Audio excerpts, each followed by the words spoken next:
Hi and welcome to the FG Personal Training Podcast. Here's another episode of Debunking Myths and Misconceptions. Joining me and Jules today is Rachel. Hi Rachel. Hiya. So we're going to focus a little bit more today on nutrition rather than training protocols.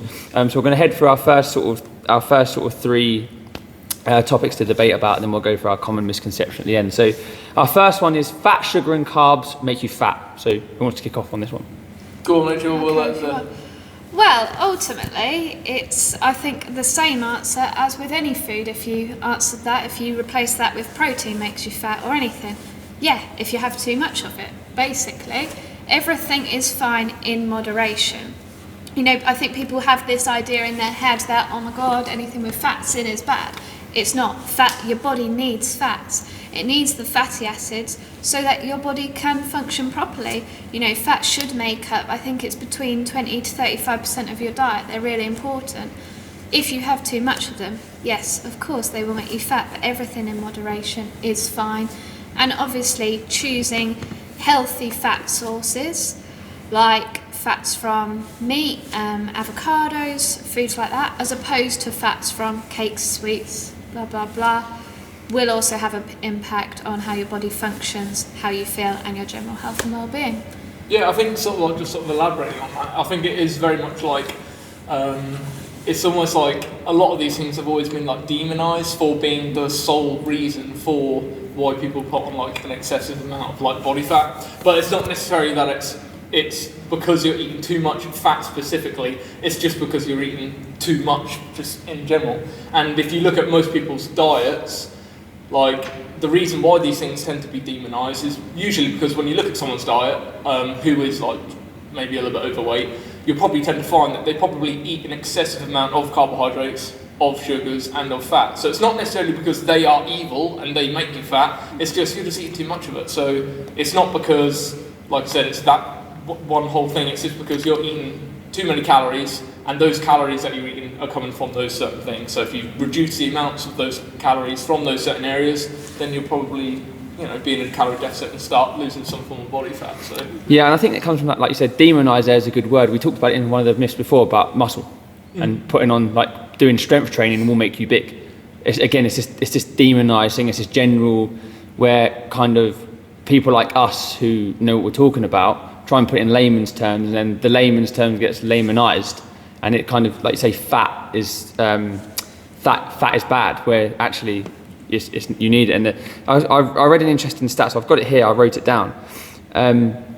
So obviously, if we're going to get a little bit technical about it, obviously carbs, protein carry 4 calories per gram, fat is 9 calories per gram. So what happened was the US Dietary Association did a study between 1970 and 2000 where daily calories in America increased on average by 24.5%. It's something like 540 calories extra Americans were eating per day between that in that 30 year cycle. And the advice was because of do you remember like the pyramid that we did at school, like the food pyramid? That came from America. So obviously the British version now is the good food plate, but the American pyramid had carbs as the primary source, because what their view of it was that because carbs have less calories per gram, it was better to eat more of those than it was for fat. So this way this came from, but they noticed that, like I say, calories went up by 24%. And what this was so the advice was to eat more carbohydrates than fat from the government. And actually what they found was there was like a reactive hypoglycemic value in those foods because of the high sugars in carbs. And one of this was found in healthy individuals that didn't have diabetes. So this effect was coming from in those people. And one of the symptoms of the spike was that you became more hungry, because the spike then led by a drop. So what people were doing and then they were craving more carbs. So this is where this came from. So this higher carb intake was then creating spikes in people that didn't have diabetes. And then it became, then the massive drop, so they were craving more carbs, and this actually increased their calories. So even though, yes, there's less calories per gram of carbs, it actually created almost a dependence on carbohydrate. Yeah. And I think, again, this is where we've got fat, sugar and carbs make you fat. Stuff like this gets laymanized and people go, oh, well then carbs make you fat. Yeah. Well, actually, it wasn't carbs making people Yeah. fat. It was the excess amount of people just eating because of this spike in their glycemic index. And I think that's where kind of like low GI diets and stuff then came from. But that was an interesting study that I read from the US Dietary Association. I think that just sort of puts it into perspective, really. Like, it really is like, it's not necessarily one sole thing that's doing it. It's just it's an excessive amount of one thing. It's like, but that's like that with anything. If you ate too much protein, it will just be too many calories and you'll put on weight. If you ate too much fat, then it'll be too many calories and you'll put on weight. If you ate too many carbs, then same thing. So it's just like, it's really about, like I say, moderation of each. It's probably the best way to go about it. Absolutely, yeah. And I think, as sort of Freddie was saying, I mentioned about fats, but I think carbs are something that are very demonised. I mean, the amount of people I have come in and they say to me, oh yeah, I wanted to lose weight, so I just haven't eaten any carbs. And I just sit there and think, oh no, because that is how it's portrayed online a lot, I think, that carbs are bad, you need to cut down on carbs, stop eating carbs. But no, carbs are your instant energy source. We need carbs. They are what keeps us going throughout the day. 50% of our diet should be from carbs. That's for a reason. They are needed. I think this idea has been taken too far of cutting down on carbs. Often in a Western society's diet, we are too carb heavy. So a lot of people do need to cut down on the amount of carbs they're eating. However, that doesn't mean by any means that you should not eat carbs. They are vital in your diet. I think that goes for any sort of main macronutrient. Like, it's not that you need to completely cut it out of your diet because they're the thing making you fat. Like, it's not that at all. It's just like, make sure you're just like not eating excessive amounts of it. Everything in moderation. Yeah, like, I think it really is as simple as that, really. But again, it's coming back to terminology again, isn't it? Because fat, actually, there's dietary fat, as in the macronutrient fat, and then there's fat cells, which we would call adipose tissue. So actually, it's a build-up of that tissue that is actually what people would call fat. But actually, I think because they make the connotation of dietary fat and I am fat, or you are fat, that's where they kind of go, well, if I cut that out, this will change this. Well, actually, they're completely separate. They're completely separate things. And like, that's why I think, again, we laymanise it to a point where we've probably almost laymanised it too much. Where people are saying, well, we just call it fat, but what we mean is fatty cells. So we're going, well, if I'm fat or I'm overweight, I've got to then cut out fat. Well, actually, like we've just discussed, that's the wrong thing. And I think that comes from, again, one, lack of knowledge, and two, just everything being probably watered down over many, many years, where it's kind of got to the point where with stuff like this, where people kind of go, that's fat, this is fat, they're connected, when actually they're not really connected directly like that at all. There's many other things in between, this and this, making whatever happen, like you're saying. It's just calories, which then leads us on to the next one. So to lose weight, you must choose to go on a diet. So again, let's look at the word diet first. What I eat is my diet, but I'm not on a diet. And I think, again, this is where the two words get interconnected. So when we talk about people's, especially we would notice it as coaches, we often talk about people's diet and people shriek at the word diet and go, oh, I don't want to go on a diet. No, I just want to look at what you eat. What you eat on a daily basis is your diet. Your diet will fit your lifestyle or your sport or whatever it's going to be. But the word diet has now become almost, like you say, demonized, because diet means to the general population, or most of them, to go on a diet. So to lose weight, you must choose to go on a diet. So do you? Well, I mean, like you're just saying, your diet is kind of what you just eat in a day, like this, your intake, essentially, and what you eat. And I think, like you say, a lot of people are in this mindset of, well, as soon as I need to lose weight, I need to go on a diet. But no, you not necessarily need to go on a diet. Like, a lot of people, they'll pick a certain diet, they'll search up on the internet, what diets can I go on? And there's so many. There's, I mean, intermittent fasting is quite a sort of popular one. There's like the carnivore diet. I mean, ketogenic diets now. I mean, they're just some that I can think off the top of my head. But I mean, when you sort of look at all diets as a whole and you sort of see what they do, I mean, I know like there's other things like Weight Watchers and Slimming World and things like that, and they've got their own sort of system of how they get people to lose weight. But really, they all do the same thing. Like, but I think people think that each diet does something different. Like, because like, I know there's a lot of claims like intermittent fasting like does this and that to like help you burn more calories during the day and stuff. Which like I'm not sure if there's that much truth in it. I haven't really looked at the research too much, but I'm pretty sure like there's like really all it does is you skip a meal in terms of intermittent fasting. You skip a meal so that you don't have breakfast. So you're, say, 500-600 calories down compared to someone who does have breakfast, so you're just in a calorie deficit. Carnivore diet, you'll reduce, again, your amount of calories from carbohydrates, so your calorie intake is now lower, so you're in a calorie deficit. Same with ketogenic diet, like, it's the same thing, again, you're just reducing it. It's all about calorie restriction. Like, every single diet that has ever been really sort of created or founded has mostly, in fact probably 99% of them, all kind of create a calorie deficit, and that is what's creating the fat loss. Not because, I've cut out carbs and that's why I'm losing fat. It's not that at all, it's just because you're eating less calories. So really, that's kind of as simple as it needs to be. As in my opinion, I think it's literally just control your calorie intake, and you don't need to pick a certain diet, you just need to change or manipulate what you're eating so that you're not eating too many calories, and that way you won't gain so much fat. Absolutely right. Yeah, I think like you say, there's these diets out there and people think, I want to lose weight, right, which one should I go on? Yeah. And they pick the keto diet, which cuts out the majority of your carbohydrate intake. And I often find that when people go on these diets and pick a diet, it's not maintainable. It's not sustainable, and they go on it for a few weeks, month max, and then they start eating normal again, and that way it goes straight back on. Yeah. Whereas actually, like you say, all the diets are doing the same thing. They're just reducing your calorie intake. So if you eat exactly the same as what you normally eat, just take your portion sizes down. You've taken your calories down. You're still getting in all those foods you like and enjoy. You're still getting your carbs. You're still getting your protein. You're still getting your fats, but you're losing weight. And I think it's also touching on what Freddie said. I think it's this idea of how are you using the word diet, because it's just a description of what you eat. Now, if you want to lose weight, you need to restrict your calories.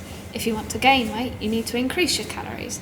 That doesn't mean you have to go on one of these fad diets, as they're often called, like keto, Atkins, stuff like that. Just look at your calories, reduce or increase your portions, but a sustainable diet is one that you enjoy and you're happy on and you feel energized on. Otherwise, there's no point.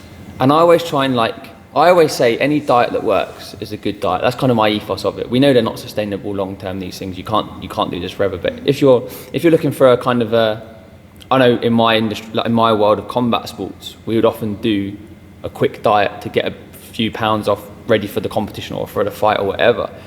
But again, like I say, that's not sustainable. But I would never. I try really hard not to criticise things like Weight Watchers and Slimming World and those kind of things, because what they're good at is they're good at creating a community of people, of like-minded people who all want to achieve the same thing.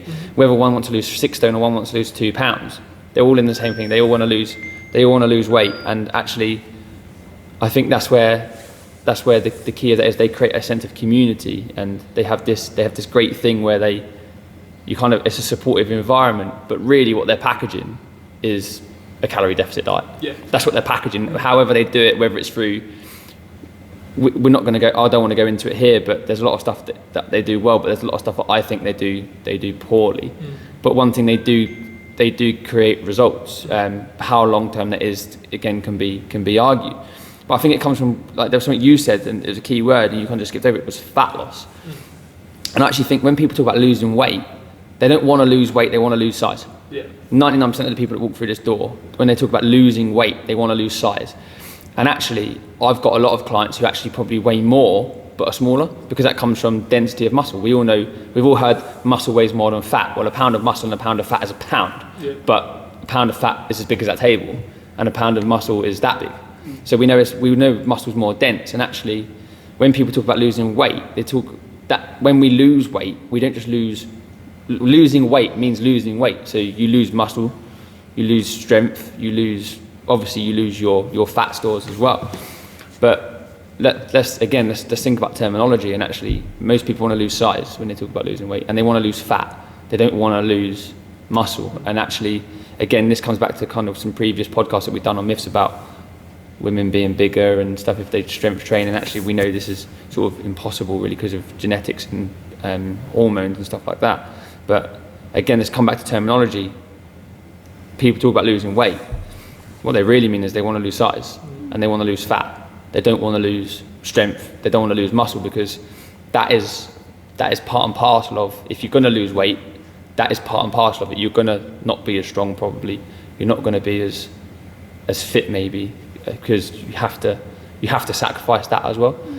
So I think again it just comes down to terminology and just making sure that people understand if they are going to lose weight, what do they mean by that? Do they mean they want to lose everything, or do they just want to lose size? Is it an aesthetic thing? And I think obviously it's a health thing as well, but even when doctors say but you need to lose weight, what they really mean is you need to lose fat. I think also just touching on that, I'm sure you guys have had it. People come in and they say, I want to lose weight, and they think they have to do lots of cardio to do that. And then we get them strength training. And I often think people are a bit confused by that, because they don't think that's going to help them lose weight. But actually, it all goes in part and parcel with the diet side of things. But just to say that the reason we do that is that I don't want to quote the figures because I don't want to quote them wrong, but it's the amount of calories a pound of fat burns per hour is a lot more. It's quite considerably more. I think it's something like the difference between 4 calories per hour with a pound of fat and 12 calories per hour with a pound of muscle. So basically, if we can build up your muscle more, if you've got more muscle, even when you're sitting at home doing nothing, you're going to be burning more calories than when you were sitting at home with more fat.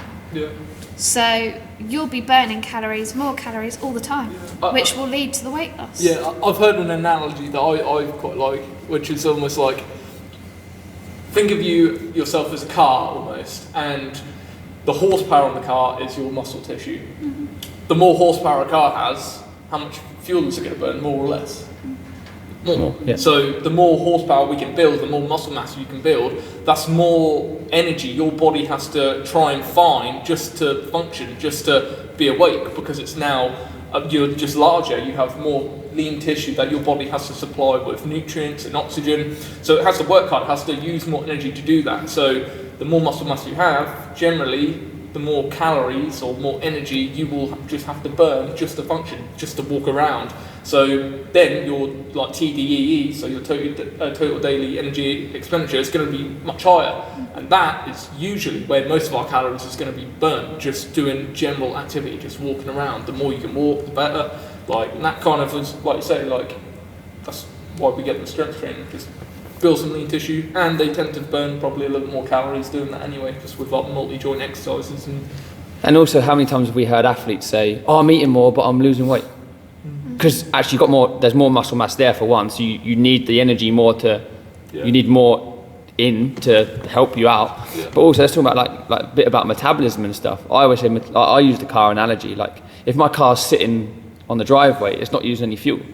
So if I'm sitting down, I'm not using any fuel, where you have to get your metabolism going in order to burn those calories. So if you're sitting down a lot, eat accordingly. You don't have to eat all day if you're sitting down. And I think this is the problem, again, we get like boredom eating and stuff. And again, your metabolism, it's like if my car won't start unless I put a key in it. My metabolism won't start unless I put food in it. So just sat there, I'm not going to do anything. So that's why we talk about like getting your metabolism going, get moving and stuff like this, because if you're sat there doing zero, you don't need the energy expenditure. And coming back to sort of the fat carbs and make you fat, and coming on to the next point here, so you have to have protein supplement after exercise. We'll come on to it a bit more detail in some of the studies and stuff, but again, this is kind of the thing where people go, oh, I've just exercised, I've got to eat. It's this constant thing, we've got to be eating all the time. And I said, well, okay, you might need, must have a protein supplement immediately after exercise. What does that mean? How, if you've done a massive strength session, okay, your body might crave the protein. But if you've done a yoga session that may be a bit more lower intensity, do you need to go and pop a protein shake, a 30-gram protein shake in your car after your yoga session? Let's chat a little bit about that. Yeah, I think I think there is like a bit of a misunderstanding of like, it's almost like as soon as you've had a session, there's what's called, like, people think of it as called like an anabolic window, where there'll be a period of time after a session where you must get some form of protein in, otherwise kind of like you won't get the same effect of like building the same amount of muscle, or whatever, which like, again, like I can't say for sure that it definitely isn't true, but I'm pretty sure there's quite a bit of research to kind of sort of like go against it, where it's like there's not really a huge anabolic, or there's not really a really specific anabolic window as much as what people make out. There might be a slight one, but it doesn't make that much of a difference. Like, I want to bring you to a blog post I read today. So Virginia Richardson, who's a nutritionist, she has a blog, and I was reading a blog about sports nutrition. So she said in her blog, research has shown to enforce adaptation, as in muscle build after a heavy session, eat. This is as well. So this is away from protein supplementation. Eat within 30 to 45 minutes of exercise that has lasted for more than 1 hour. So if you've exercised for over 1 hour and this heavy session, you should try and eat between 30 and 45 minutes for the best form of adaptation. However, there are benefits that can be found 24 hours afterwards as well. So again, there isn't this definite window after exercise. For best result, 30 to 45 minutes. But there's still benefit within 24 hours. And again, she's in this article, it says meat resulted in greater lean muscle gains than veg diets. However, you can do that if you vary up, if you're vegetarian or vegan, you make sure you just vary up sort of your food sources so you enjoy the full range of like amino acids. And that's not me plugging a meat diet, that's me plugging a real food diet over a supplement diet. Because again, back to sort of the diet thing, people do juicing and they kind of come off whole foods and they go, I'm juicing. Yeah. Well, why? Like, a whole food diet is proven now, we know this. Like, you don't need to quote any kind of stats and figures, but we know a whole food diet is way better than that of a liquid one. I think there was some study done where as soon as you basically juice like solid foods, you kind of lose a lot of the nutrients that it kind of holds. Yeah. So again, you're not really going to get the full benefits from the food. You lose a lot of the fibre of the food as well, which is so important for your digestive system. Yeah, that's what I mean. So I think like you say, like, again, like juicing or like having like more like liquid based diets, like in terms of why people do it, I guess it's a lot more convenient. Again, it's like one of these like fad diets again, isn't it? That there's been claims, and you'll see like a lot of these things get like pushed by celebrities and all that sort of stuff. Again, just like, and they promote them, and again, it's just all like misconceptions and misunderstandings about what works and what doesn't. It's not that it doesn't work necessarily, it's just in terms of being the most efficient, it probably isn't. But it's very much, one thing I forgot to say on the last part, very much person dependent. If someone finds, you know what, a liquid diet works really well for me and I've got really good results on it and I can sustain it, fine, whatever. But if someone, you can see quite clearly, like, they're sort of fluctuating up and down, they can't really sustain it, so well, clearly that's not really something you want to carry on with. Maybe you try a different approach. But people always tend to, you know, like fluctuate up and down with a lot of these diets. They'll try one after the other, hoping that they'll find one for them. But a lot of the times, they just need to manipulate and change their diet slightly just to make them work for them. That's why I mentioned the whole combat thing. Like, there's periods of time where I did it when I was competing, where you have to kind of go on a diet to just lose a little bit of weight. But that's why I said I would never knock a diet that works. It's just I would always question the sustainability. But back to the supplements, protein supplements. One thing I always, so again, talking of fads, I was the same person, joined the gym at 16, right, I'm going to go and buy a Max Muscle. Go to Boots, go and get a big jar of Max Muscle, because that's what everyone does, right? You go and buy your shaker, you go and spend millions of pounds on protein powder. We were having a conversation the other day, weren't we, about protein powder, now it's skyrocketed as well. But yeah, it's kind of this fad thing that everyone sort of does. I don't actively encourage my clients to take them, even the guys at athlete level and training hard and stuff on them. The only time I really ever promote them is the other way, when we're talking about calorie deficit, but calorie intake. So if I've got an athlete that's training 2, 3, 4 times a day, So someone like let's look at Anthony Joshua. So I know he takes a lot of supplementation, and he's been quite outspoken on his supplementation. He takes it because he physically can't eat that much during the day. The guy's 19 stone and he trains 3 times a day. He's got to be able to. We've talked about muscle mass. The guy, we all know who Anthony Joshua is, we know the guy carries a lot of muscle mass. He's got to fuel that all day, and he's got to fuel it through hard training sessions. So for him to take on those calories, he said he physically can't eat 10,000 million calories a day. Yeah. So he does it through supplementation because it's easier to drink. Probably, I don't know what an average protein shake is in terms of calories, but it's easier to drink it than it is to eat it. And obviously, if you're keeping a sort of a good diet where you're not eating, I know, but then again, we're going to come to the misconception in a minute, but Phelps, the swimmer, Michael Phelps, used to eat pizzas during training because he had to consume that many calories, so he just down pizzas. Well, it's like a lot of the strongmen, like those guys, they have to consume horrendous amounts of calories. Like I remember watching, like we're probably all seen like the Eddie Hall documentary, and he's like saying he's like eating like 10,000 calories a day, and he was saying like, oh yeah, I just eat like a full cheesecake just because it's like got like say I don't know 1,000 calories in it. It was saying like a bucket of porridge in the morning. It was unreal. unreal. Otherwise, if he tried to eat really clean, the amount of food he would have to consume to get up to those calories is just like he can't consume all that food. So he kind of does have to find calorie dense foods, which tend to be like more like processed foods and stuff, things that like kind of just like combined with like higher fats, sugars, more carbohydrate based stuff, things that just contain a lot of calories, and they just tend to eat a lot of them. I think ultimately, if you're an athlete, you will often have a nutritionist writing your diets for you, telling you exactly what to eat. If you're just like us lot who enjoy working out, enjoy our sports, enjoy going to the gym, obviously do your research into your diet, think about what you're eating, be mindful, but I think that's the key thing, just be mindful what you're eating and listen to your body. If after a workout you feel like you need to eat something, if you've had a really heavy hard workout, have a look at what things might be best to fuel your body with, but eat. But just, I think often we get a bit too caught up in the specifics of diet and nutrition, and I think it can actually become overcomplicated.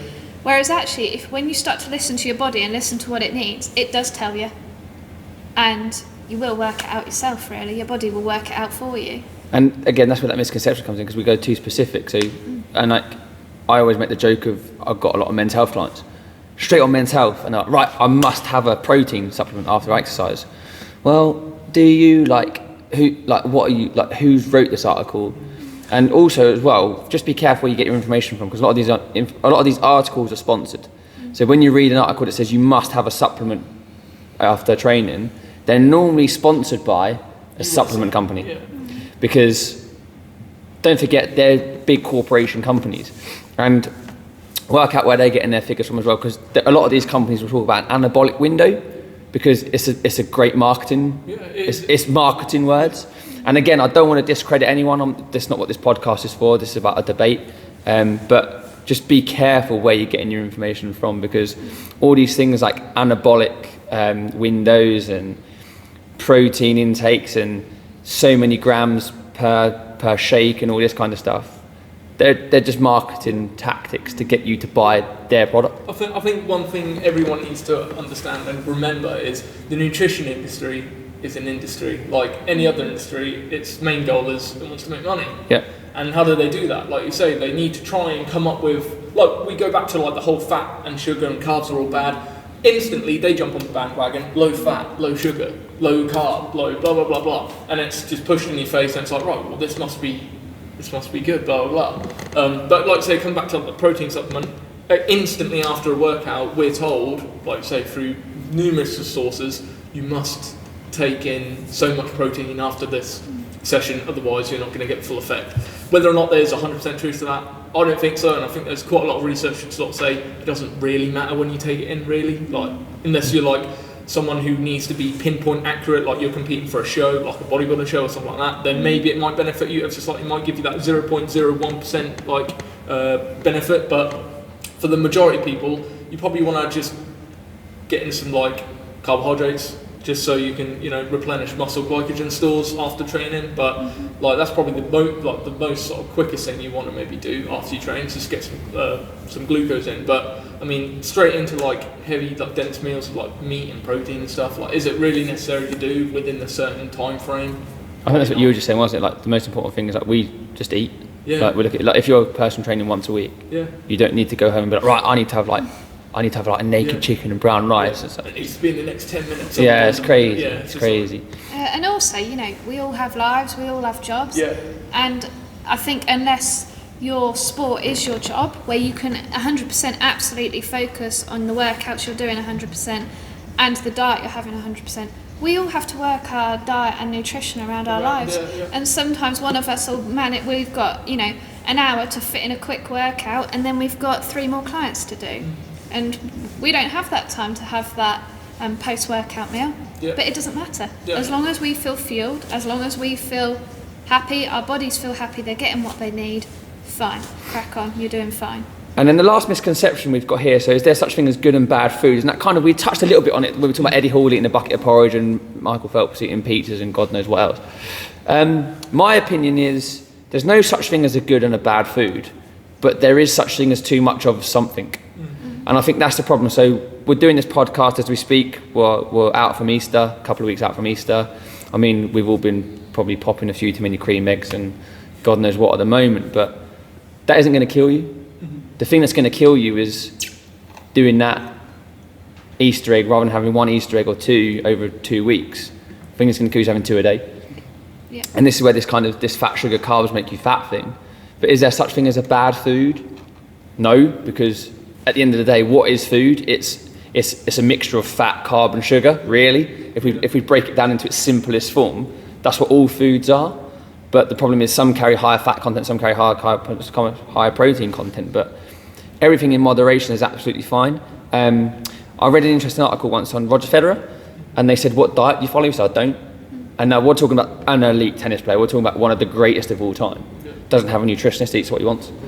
And he just said, look, I don't go crazy. I don't go crazy. Like, I don't go crazy on this, I don't go crazy on that. But he's like, I allow myself to eat. And if you've just played 5 hours of tennis, a burger's not going to kill you, is it? And I think this is where we kind of get mixed up, because again, I don't want to discredit anything, and I'm not going to mention like any names, but we know of one of the big weight loss companies use the term sin, and that is what creates this psychological link between something being really bad. It's demonized, like, oh, this chocolate bar's a sin, this is a sin. Okay, well, it might be a sin if you eat 100 of them a day. But if you're eating 1 chocolate bar a day, it's not going to kill you. And if you're a Roger Federer and you're playing, okay, most people that listen to this podcast aren't going to be Roger Federer. But if you're that sort of person, you're not active and you lead an active life, like where we live here, a lot of farmers, they'll be active all day. Like, that's not going to, like a chocolate bar at the end of their day isn't going to kill them, or a packet of crisps is going to kill them. They're probably doing 3,000-4,000 calories a day expenditure. So that isn't going to kill them, and I think this is where it comes in. But again, if you're leading a sedentary life, you just eat for it. And I always talk about good and bad foods in the way of, I always eat accordingly, so I don't ever neglect myself a Chinese takeaway or a meal out. But what I'm not going to do is, if I know I'm going out for dinner that evening, I'm probably going to eat a bit more rich food. I might have 2 or 3 courses, or I normally have 1. But what I don't do is I don't go have a fry up for breakfast, and I don't have a huge lunch, because I'm going out that evening. So it's just about being smart with your calories. Having a heavy calorie day on one day isn't going to make the blindest bit of difference to your life. But when you talk about you put on weight, is when you do that over your calorie, overeating every day for a period of time. We've all been away, we've all gone on holiday where we've gone, oh, we've eaten too much, and we feel for it. But a couple of weeks back, couple of days back into your exercise routine again, back into normal eating habits, the little stomach you probably put on goes. And I just think it's about not neglecting yourself. I think you were having a conversation with a client sort of earlier today about it, that actually if you withdraw something from your diet too much, or like anything in your life, if you say I'm going to stop doing this, there's an itch there that you want to do it, and normally and then if you take it away, when you go back to it, you then normally eat excess. You normally binge. And this is where that kind of binge eating comes from, because people, like you say, they fluctuate. So they go on their diet for 6 months, do really well, and then they have 6 months of binge, and they're back to square one again. And a lot of people go, and I think this comes from psychology rather than sort of physiology, because people, it's this attachment with food. That's bad, that's good, that's bad, that's good. A burger's bad, but a salad is good. Well, actually, if you eat 5,000 calories in a salad every day, that's actually bad. Okay, you've got to eat a lot of it to get to that point, but if you're blitzing up, like saying juicing diets, if you're blitzing up salad and greens and all that every day and you're consuming a lot of calories, actually, you're better off having one burger. Absolutely. It's just working out what foods fit into your calories for the day. And as part of my course, I've been having to write diet plans, and they give you a case study of a person, and they say this person is on this many calories, but they don't like this food, this food, this food, this food, this food, but they want to make sure you get 2 chocolate bars into their diet of the day. Go do it. Yeah. And it is perfectly possible. If that's what you want to do, if you come here and you say, I know I need to lose weight, but I don't want to give up my daily chocolate bar, you don't have to. You do not have to. As long as your calories fit into your deficit, if you're trying to lose weight, or if they fit into your surplus, if you're gaining, or maintenance, if you're staying the same, you're fine. Just eat mindfully and eat healthy, and do not neglect yourself of those things, because that's when you get that sort of binge eating habits where if you're too strict on yourself, it's not sustainable, and you'll go up, down, up, down, up, down, up, down. But it leads to, like, again, it comes back to the psychology of that, where, okay, what I find is if you do that, it then leads to actually eating disorders. Because people go, oh, I've had 2 chocolate bars today, I'm going to go throw it up. All of a sudden, we've now got a bigger issue of bipolar. I know someone, a really good friend of mine, they have exercise-induced bulimia, and I'd never heard of it before. But basically what it is, they eat, and then they feel they have to exercise immediately to go and burn those calories off. And that's a psychological thing. That isn't a physiological thing. But that's come from a probably not their personal bad relationship with food, but that's become from a society which we live in, especially, like, say, Western culture. And I'm glad that kind of things like magazines and stuff and reporters they've stopped doing this kind of thing. But I remember when I was younger, people would be like we're in like award season now for like movies and stuff. There'd be a write up in the paper the next day of who looked good and who looked shit, and it'd be like, oh, this dress was horrible, and this didn't look. And that kind of stuff's kind of gone out of it now. But I remember growing up with that environment, and that as a kid, that influences what you do, and you're always kind of we're always so worried about what people think of us. And I think this kind of good food, bad food, and again, it comes from programs like was it Gillian McKeith and stuff, and she did like programs on TV when we were kids about good and bad foods and all these things. These were like common practice on TV. I remember there was a program like Fat versus Thin, where I was just about to say that. You had the guys who were extreme ends of each scale. You had a guy who was grossly overweight and a guy who was grossly underweight, and they would swap diets for a week, and it was always this kind of really extreme examples, and actually, and like I was watching that as like a 10-year-old, 11-year-old, because it was on in the daytime. It was on at like 4 or 5 o'clock in the evening, and like these things we weren't protected from that kind of stuff, and it was just but that can. We're lucky we've kind of built the knowledge up and stuff with fitness, but you can see why that really has a detrimental effect on people as a society, and where this kind of good and bad food thing comes from. But yeah, it's just an interesting debate. I think you sort of said something a second ago. You're sort of saying like we should make sure we eat healthy, and again, like I think that sometimes even gets misunderstood because it kind of gets mixed in with like the good and bad food. We associate like good foods are healthy foods, but what are healthy foods? How I like to sort of think of it is healthy foods are just foods that are more nutrient dense, really. Just foods that like you get a little bit more bang for your buck, essentially. So like you look at a McDonald's cheeseburger and you look at the nutrient amounts in it in terms of like things like saying like fibre, like your vitamins, minerals. Is there a whole bunch of that, or is it just like your bog standard carbs, fats, proteins, all in that one thing, and you don't get too much of the other stuff? That's kind of what it's like, but then that's how I sort of look at it. Like a good food is maybe just not necessarily because it's good, it just contains more nutrients. And then what we class as bad foods just might not have many nutrients. So I just kind of scrap the words good and bad, and it's just more like, is it nutrient dense or does it not have that much nutrients? And you kind of weigh up like, am I that bothered about all the health benefits from this, or would I rather for today just eat this, I don't know, burger because it's really nice and it'll probably stop me binging out later on in the week. So I think that boils down to one of the key things I think we've said in every point throughout this is just everything in moderation. Yeah, literally. I think the term like a balanced diet is the best diet. It kind of is, like just a bit of everything really. Like don't be afraid of anything. No. As long as, like you say, like as long as it's in moderation and you're like sensible and you don't go excessive, because it's as soon as you are excessive with one thing, that tends to be where you start getting more metabolic conditions and you start getting like overweight and loads of other stuff come with it. So that's why, like I said, just eat a bit of everything. Don't be afraid of anything. Just don't eat too much of anything.